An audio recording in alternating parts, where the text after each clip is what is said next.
Juliette.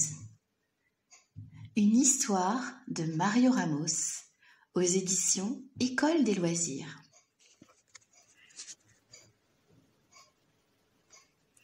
Il était une fois un grand éléphant, fort comme une montagne. Il répondait au doux nom de Roméo. Il était heureux, enfin presque. Il avait juste un petit problème, un tout petit problème de rien du tout, mais qui l'embêtait beaucoup. Il était timide, très timide.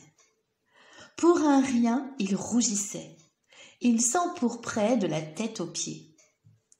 C'était horriblement gênant.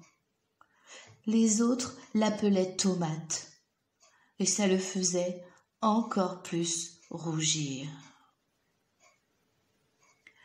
Pourtant, autour de lui, il voyait le flamant rose, le zèbre noir et blanc, la girafe jaune et le crocodile vert. Mais ça, c'est normal. Tandis qu'un éléphant rouge,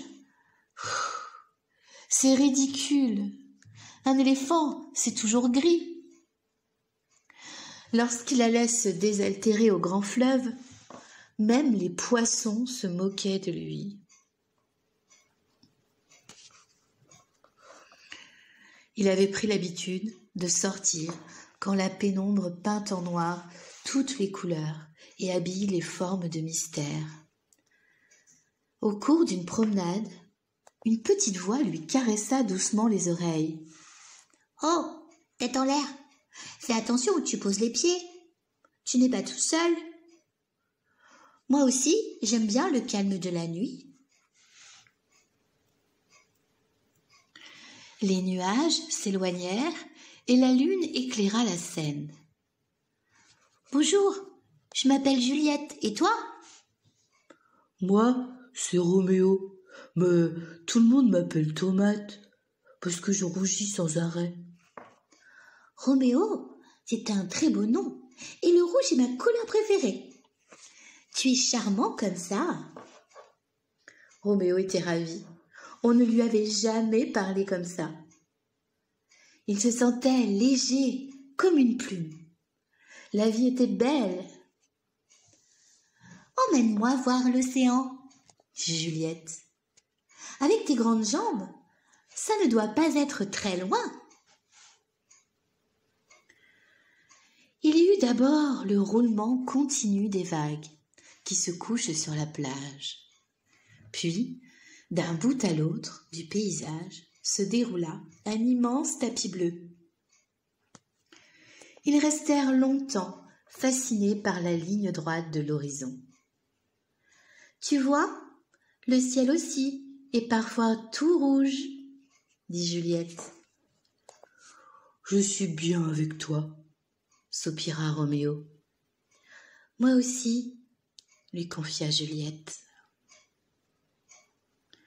Roméo était impatient de retrouver les siens pour raconter son nouveau bonheur. « Salut Tomate !» s'écrièrent les éléphants en chœur. Roméo se mit à rougir, rougir, rougir. « Bonjour !» lança Juliette très poliment. « Waouh, une souris !» hurlèrent les éléphants verts de peur. « On dirait un troupeau de poireaux !» pensa Juliette. Elle pouffa de rire, entraînant Roméo. Finalement, ils partirent tous d'un grand éclat de rire, qui résonna loin dans la plaine jusqu'au-dessus des collines.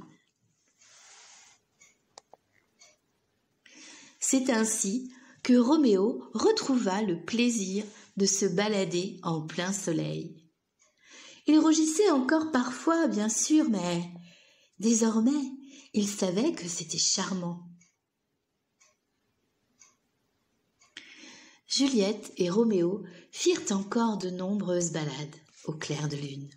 Ils ne se quittaient plus, parce qu'ils étaient bien ensemble, tout simplement.